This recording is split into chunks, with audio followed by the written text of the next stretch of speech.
Mañanas en Libertad, con Luis del Pino.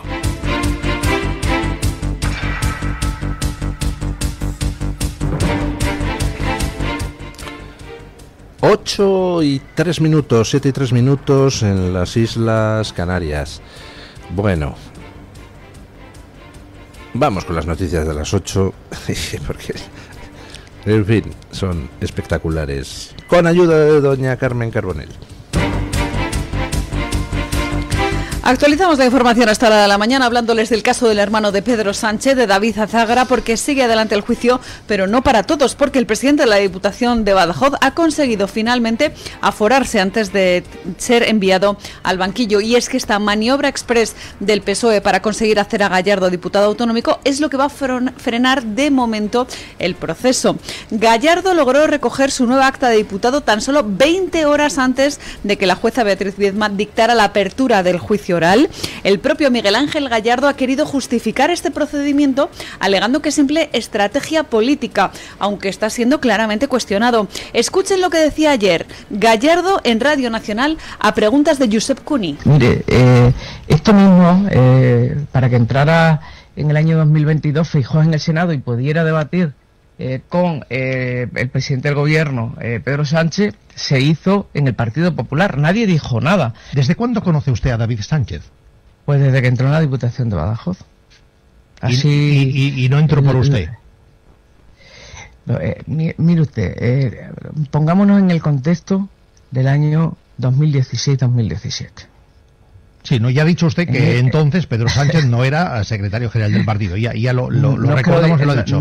Pero no es que lo diga, objetivamente pero así. yo la pregunta no se la hago en la relación familiar de David Sánchez con Pedro Sánchez, sino al conocimiento de usted con él y él con usted. No sabía ni que el hermano de Pedro Sánchez, o sea, no sabía ni que Pedro Sánchez tuviera un hermano. Pues ahí queda la respuesta clarísima. Por lo que ven, Gallardo consiguió en extremis convertirse en diputado y, por tanto, logra el aforamiento en las últimas horas. Bueno, vamos a ver si ha logrado el aforamiento o no, porque acaba de abrirse una batalla jurídica, pues curiosa. Para ser diputado, no basta con que te presentes ahí en el registro de la asamblea correspondiente y digas, mire, aquí tengo la dimisión del anterior y por tanto vengo aquí yo a tomar posesión del acta. No, eso sería como si pues Puigdemont coge, se presenta en el registro del Congreso y dice, aquí tengo el acta de la Junta Electoral que dice que he salido elegido. Bueno, eso es el principio del trámite. Para terminar de ser diputado, pues resulta que hay otro trámite, que es que tienes que jurar tu cargo ante el Pleno. Es decir, si un tío se presenta con el acta de la Junta Electoral diciendo, mire, aquí estoy yo, he salido, pero luego dice, pero yo me niego a jurar la Constitución y... Bueno, pues nada, entonces no toma posesión de su acta. No sería diputado y por tanto no estaría aforado. Bueno, pues resulta que con Gallardo parece que pasa lo mismo. Gallardo dice que ha ganado por 20 horas a la jueza en el sprint final. He llegado allí y he tomado posesión del acta en el registro 20 horas antes de que la jueza emitiera su acto. Sí, estupendo, usted habrá pasado por el registro, pero ¿ha pasado por el Pleno? ¿Ha jurado su cargo? Un ministro pues le puede nombrar Sánchez todas las veces que quiera, que mientras no jure su cargo no es ministro. Un diputado puede coger su acta todo lo que quiera, pero mientras no jure como diputado, no es diputado. Y usted, señor Gallardo, me temo que hay bastantes posibilidades de que tampoco sea diputado. Hasta que no jure delante del Pleno. Por tanto, no ha ganado usted a la jueza la ha ganado a usted. O al menos eso es lo que sostienen algunos juristas. Así que vamos a ver quién ha ganado en el sprint final. Vamos a ver qué dice el VAR. ¿Estaba en fuera de juego o no estaba en fuera de juego, Gallardo? Porque parece que se va a dirimir por poquito.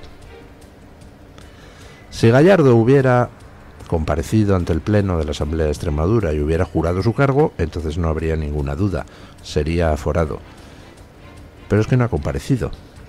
No ha dado tiempo a convocar un pleno donde Gallardo pudiera tomar posesión de su escaño. Y por tanto, pues es muy dudoso que esté afectado por el aforamiento, que estuviera afectado por el aforamiento en el momento en que la juez emitió su auto de procesamiento.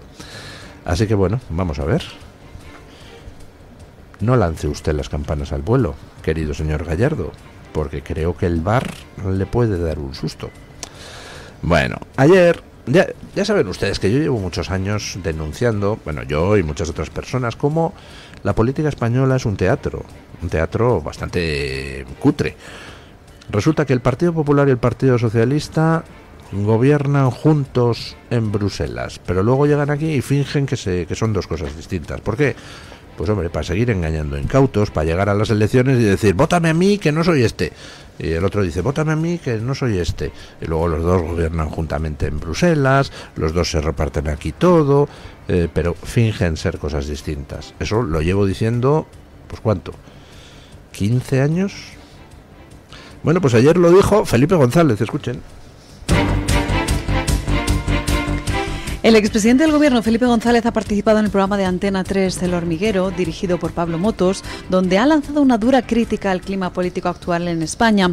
Felipe González sostuvo que uno de los males de nuestro país es la polarización que está calando peligrosamente en la sociedad.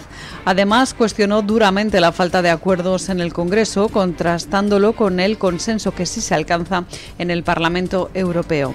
Esto es lo que decía Felipe González a preguntas de Pablo Motos. ¿Los chinos van a ser los dueños del mundo en un futuro próximo? Espero que no. Si tenemos que depender de los chinos.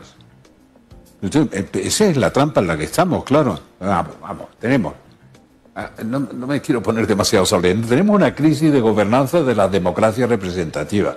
Y yo propongo en España una tregua de insultos. Que hagan una tregua.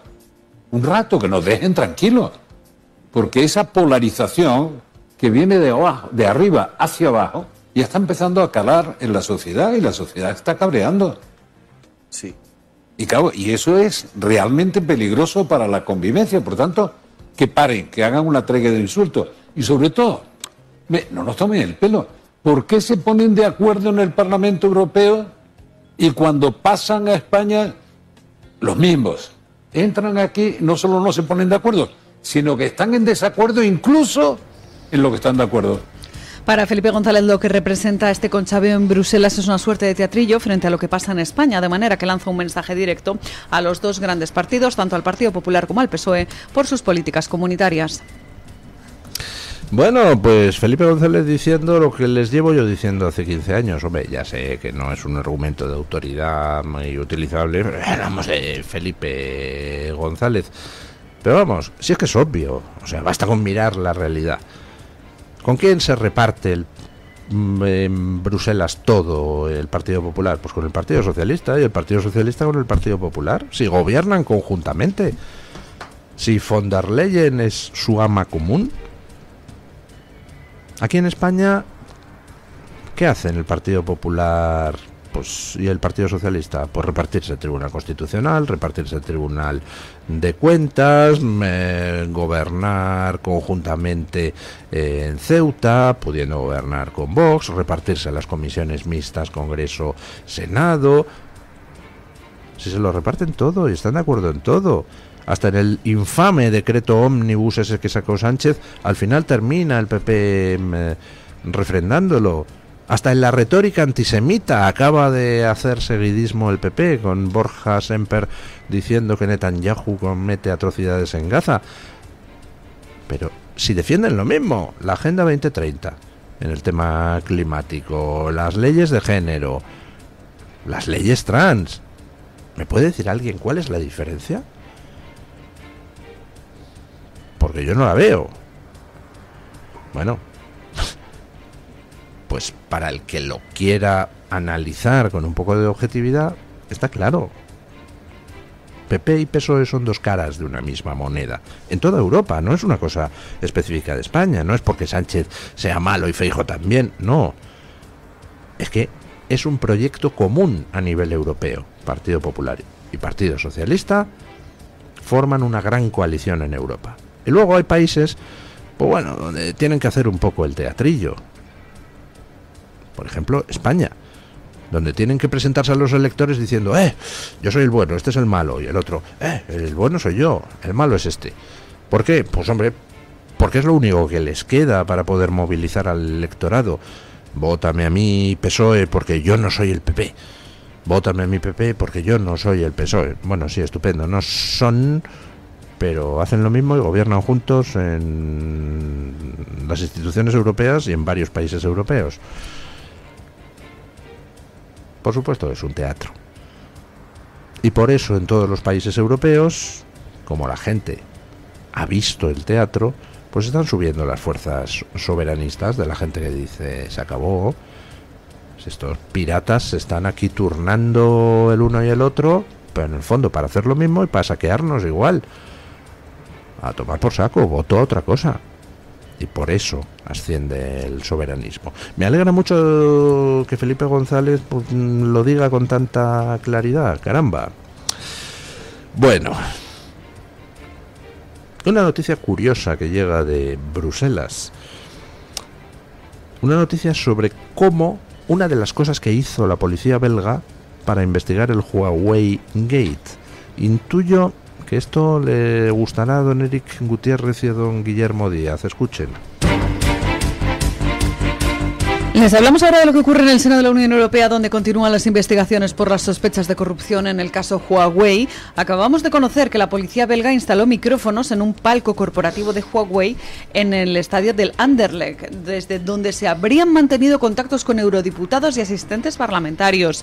En ese estadio de fútbol se interceptaron conversaciones que apuntan a la penetración de intereses extranjeros en las instituciones europeas. Si bien los implicados niegan haber tenido conocimiento de los intereses de Huawei, la Fiscalía belga investiga si estos encuentros formaban parte de una estrategia coordinada para obtener apoyo político.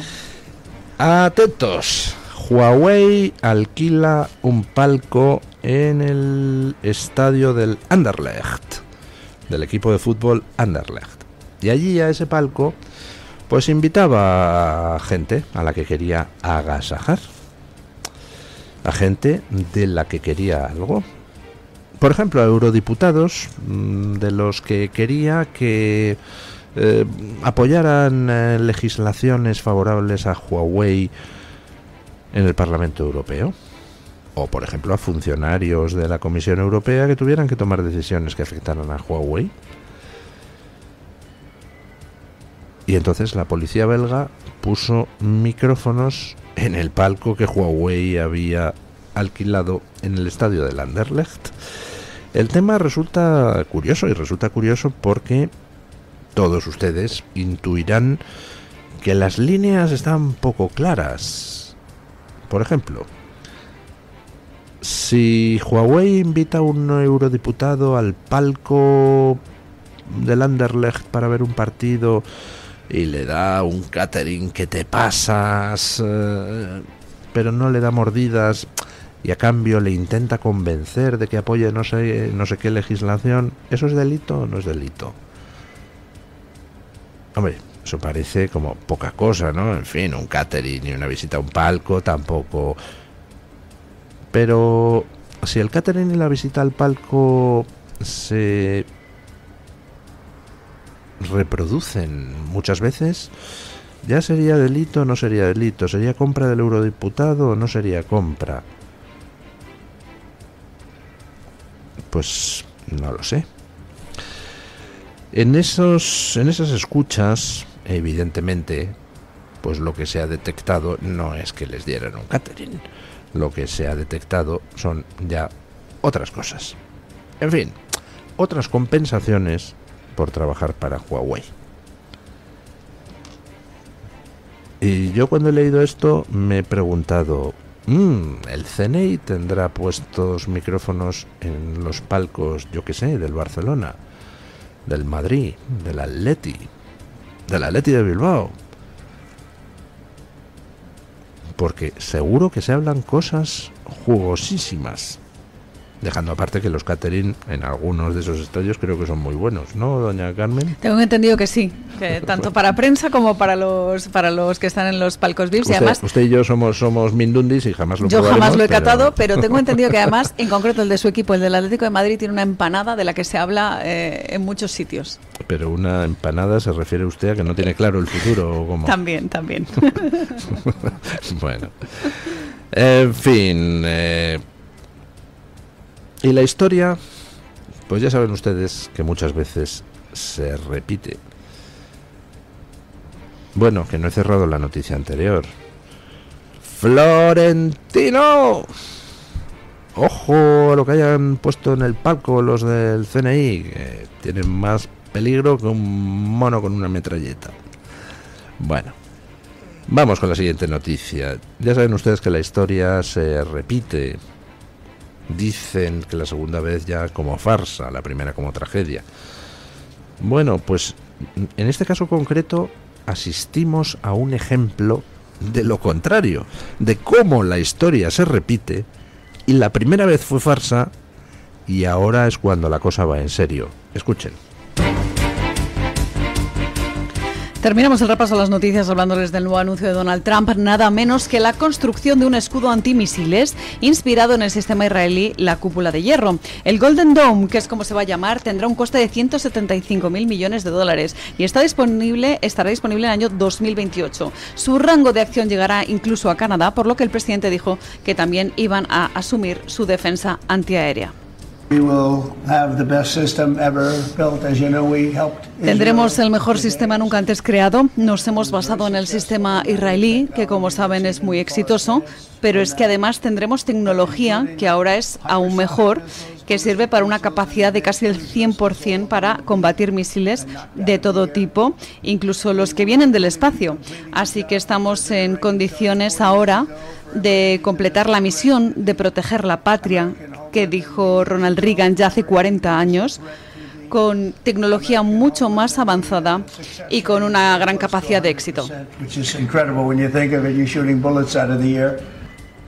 Bueno, ¿por qué les decía que la historia se repite? Pues porque Donald Trump está, para escándalo de tanto liberal del meñique extendido, repitiendo la geopolítica de Ronald Reagan. Ronald Reagan fue capaz de derrotar a la Unión Soviética con una doble ofensiva que no tenía ningún carácter militar. Sin disparar un solo tiro hizo caer a la Unión Soviética. Y esa doble ofensiva era, por un lado, moral. Ronald Reagan cogió un mundo, por ejemplo, en toda Iberoamérica lleno de dictaduras prooccidentales de carácter militar y dejó un continente donde todo eran democracias, salvo Chile, que no le dio tiempo a Ronald Reagan, pero vamos, un año después ya era también democracia. Ronald Reagan rearmó moralmente a Occidente frente a la Unión Soviética. Y el segundo frente de batalla era el económico. Ronald Reagan era consciente de que la economía capitalista de libre mercado y democrática de Occidente es inherentemente más eficiente que el dirigismo comunista. Y por tanto basta con dejar operar a las fuerzas del mercado y hacerle entrar en la carrera a la Unión Soviética. Entonces Ronald Reagan sacó, ¿se acuerdan ustedes? Aquello de la guerra de las galaxias. Vamos a poner una serie de satélites en órbita que permitirán, unos de ellos pues atacar, otros de ellos derribar los misiles del enemigo, y vamos a gastarnos en esto 800.000 millones de dólares y vamos a crear ahí una cúpula que hará que todos los misiles soviéticos sean inútiles contra nosotros. Eso fue la guerra de las galaxias de Reagan. Pero era mentira. Era una farsa. Nunca hubo intención de crear aquella cúpula protectora. ¿Por qué? Pues por dos motivos. Primero, porque era carísimo. Y segundo, porque es que no había la tecnología necesaria. Era todo un poco elucubraciones de ciencia ficción. Pero se hizo una campaña inteligente de intoxicación, y la Unión Soviética creyó que efectivamente iban a dejar a sus misiles sin poder atentar contra Estados Unidos, con lo cual se rompía el equilibrio. Y entonces, pues la Unión Soviética intentó mantener la carrera de armas y se hundió, porque su economía era una basura, porque era una economía dirigista comunista y por tanto inherentemente ineficiente. Reagan derrotó a la Unión Soviética rearmándose moralmente y por la economía. Trump quiere hacer ahora lo mismo y está dando los pasos en ese sentido con China. Y curiosamente, pues ha rescatado también de Reagan la idea de la guerra de las galaxias, de una cúpula protectora que la llaman la Golden Dome, la cúpula dorada, al estilo de la cúpula de hierro de Israel. La historia se repite, pero la primera vez era farsa, es decir, no era verdad esa guerra de las galaxias de Reagan, y sin embargo ahora sí es verdad lo que va a hacer Trump. Porque resulta que ahora la tecnología ya ha progresado lo suficiente como para poder crear esa cúpula protectora que haga que los misiles nucleares chinos no puedan atacar territorio estadounidense. Israel ha demostrado la viabilidad de la cúpula de hierro. Israel ha demostrado que proporciona ese tipo de tecnología de intercepción de misiles y de aviones y de drones un elevadísimo grado de protección, y ahora Estados Unidos piensa hacer lo mismo en su territorio. Y ya ha salido el gobierno chino a quejarse. ¿Eso rompe el equilibrio? Pues claro que rompe el equilibrio. Y entonces ahora, si quieres restaurar el equilibrio, querida China, vas a tener que gastarte la misma morterada de millones que Estados Unidos se va a gastar en montar su cúpula dorada. Vamos a la carrera armamentística. Si no quieres perder, tienes que gastar el dinero. ¿Y cuál es el problema? Pues que la economía capitalista occidental, con todos sus problemas, y la democracia occidental, con todos sus problemas, son inherentemente más eficientes que la economía dirigista comunista china. Y por tanto, en esta carrera armamentística también ganará Occidente. Por tanto, China, la China comunista, acabará colapsando como colapsó la Unión Soviética y acabará dejando paso a lo que los chinos merecen, un régimen democrático como todo el mundo. Vamos con don Alejandro Baños para que nos cuente qué trae hoy Voz Media en portada. Buenos días, don Alejandro. Muy buenos días. Hoy en Voz les estamos informando del asesinato de 2 miembros de la Embajada de Israel en Washington. Donald Trump y el secretario de Estado Marco Rubio han apuntado hacia el antisemitismo como motivo por el que los trabajadores de la diplomacia israelí fueron brutalmente asesinados a tiros en las afueras del Museo Judío de la capital de los Estados Unidos. El presidente ha prometido que llevará ante la justicia al responsable de este crimen, que ya ha sido arrestado y está en dependencias policiales. Al parecer, gritó un lema a favor de Palestina en el momento en el que fue arrestado. Las víctimas ya han sido identificadas. Se tratan de Yaron Liszczynski y Sarah Lynn, quienes eran pareja y estaban a punto de comprometerse. Este ataque se produjo en la noche del miércoles en la acera enfrente del Museo Judío de Washington, donde se iba a celebrar un evento. Cambiamos de tercio. Donald Trump ha logrado que su gran y maravilloso proyecto de ley, tal y como lo ha definido, saliese adelante en la Cámara de Representantes. Con este proyecto de ley, el presidente de los Estados Unidos pretende que se acometa el mayor recorte de impuestos de la historia del país, que su política fronteriza sea permanente, acabar con la financiación pública para el cambio de sexo en menores, modernizar el control del tráfico aéreo y proteger Medicaid, expulsando a 1,4 millones de inmigrantes ilegales. Vamos ahora con la frontera, porque el interés por ser agente de la patrulla fronteriza de los Estados Unidos ha experimentado un crecimiento sin precedentes desde que Donald Trump regresó al poder. La patrulla fronteriza ha informado de que en enero recibió el mayor número de solicitudes para trabajar en la agencia desde su fundación. Y terminamos con un breve apunte deportivo, porque después de una larga espera, la NBA ha designado al líder de los Oklahoma City Thunder, Shai Gilgeous-Alexander, como jugador más valioso de la temporada. Ya saben que para ampliar estas informaciones y conocer otras noticias pueden visitar nuestra página web voz.us y nuestras redes sociales. Muchísimas gracias, don Alejandro